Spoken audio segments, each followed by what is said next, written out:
Hey guys, I'm Dimension Jump, and today I'm doing my top 5 things that Breath of the Wild 2 could improve over the original.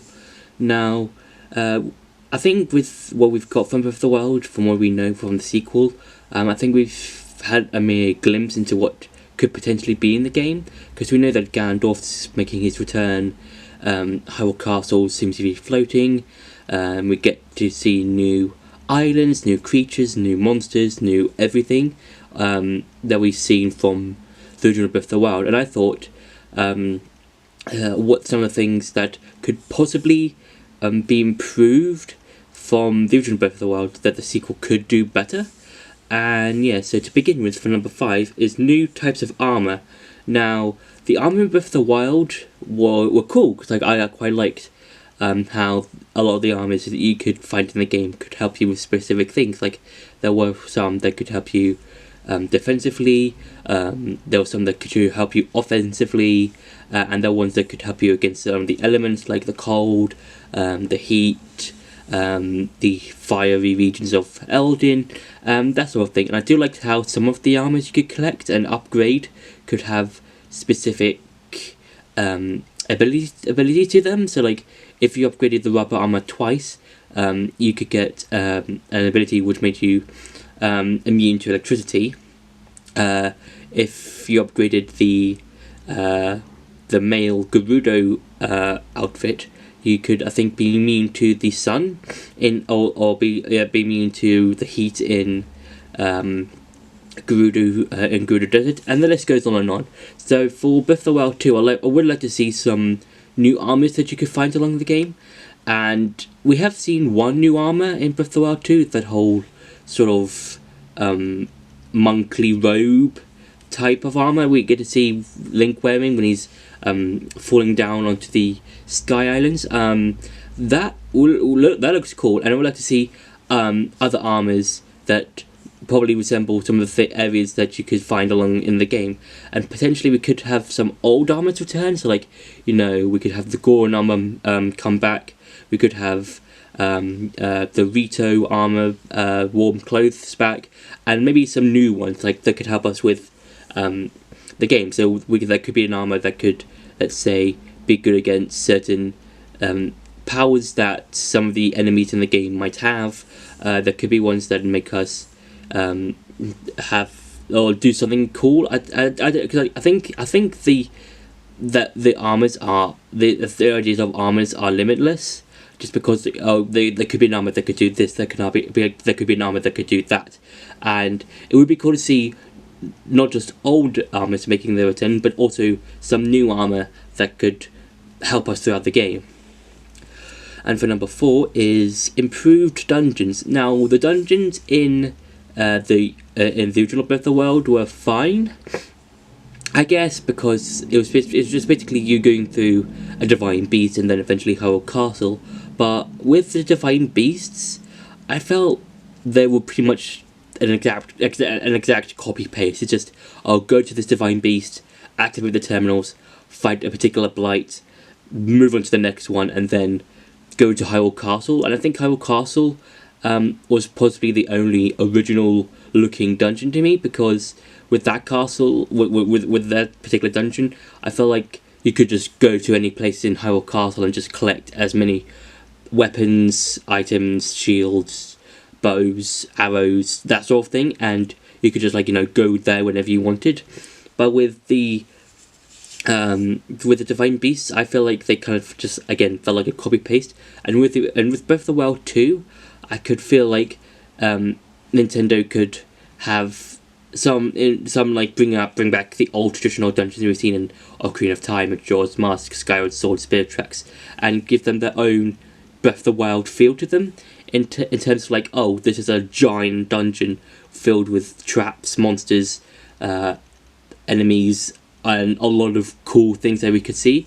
And again, they could be based on where they are. So there could be a fire temple in the Eldin region, a sky temple on the Sky Islands, or an underground labyrinth in the whole underground area that we get to see Link and Zelda in the first trailer, or the first 2 trailers.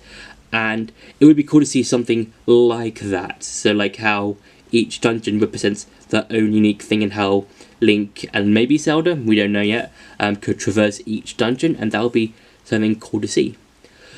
For number 3 is new mini bosses. Now, with the mini bosses in Breath of the Wild, I felt like they were fine. I don't think they were that much of a challenge to fight, because it's just like with the Hinoxes and the Stanoxes, they were just pretty much the same, except one was its more skeletal form.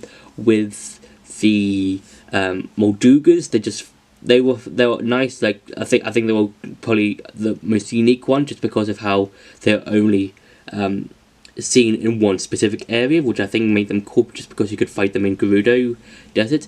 And with the Zontaluses, I think those are the pretty easy ones just to fight.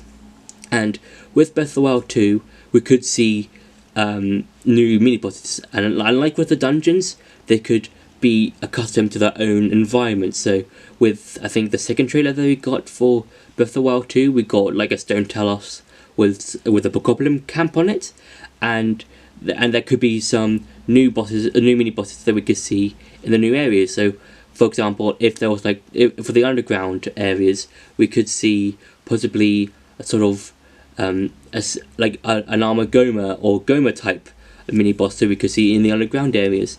For the Sky Islands, we could possibly see some flying mini bosses, something that fits each region. And I think, again, like with with the armor thing I talked about earlier, I think that the mini bosses, if there are going to be any new ones, are pretty much limitless, just because of how you can think, okay, if we're going to get this, then possibly this kind of mini boss could appear in this area. And I think I would really like to see some new mini bosses, and not just fighting the same Stone Talos again for the 100th time, something like that. For number 2 is more of the Yiga Clan. Now, the Yiga Clan were mentioned in Breath of the Wild. I think when you were doing the Gerudo Desert Defiant Beast, Vanoboris, they were talked about a bit in the DLC of the Champions Ballad, and they were shown a bit in Age of Calamity. But with the Yiga Clan, I would like to see more of them, because I feel like they have a lot more potential to be shown, because they are known for serving Calamity Ganon and trying to bring him back to life. And for Breath of the Wild 2, some of the members could have heard that Ganondorf, the guy who made Calamity Ganon, has been awakened. Let's go and serve him now that he's being released and being awakened, and now trying to take over Hyrule, and let's try and help him so that Hyrule can be his fully, and he can control it, or something like that. And I think the Yiga Clan, I think if the Yiga Clan were brought into this game as more of a threat, then they would be a lot more intimidating and a lot more posing to the main character, Link, because they would be like, we've had our weapons and armor and stuff upgraded by Calamity Ganon. Now our stuff has been upgraded by Malice. Now we can fire Malice arrows or something, and now we've got Malice bows or something. I don't know. There's just like a few ideas that come to my head, and yeah, I think the Yiga Clan would be fun to revisit in the sequel and see them as much more of a threat, instead of just them having them appear several times in Hyrule and their leader just going out like a easy boss fight. So yeah. And for number 1, it's new runes. Now, we have seen a little bit of this in the second trailer, when Link stops that giant metal boulder from colliding with him, and he just sends it back to the enemies that is in front of him. And I would like to see some new runes that could potentially make their return into the game.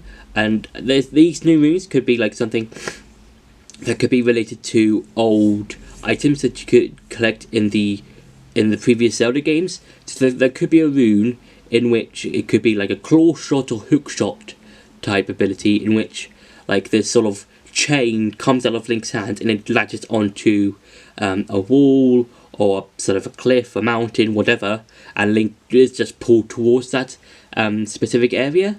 Another one could be like let's say a magnesis glove, magnetic glove thing in, like, I think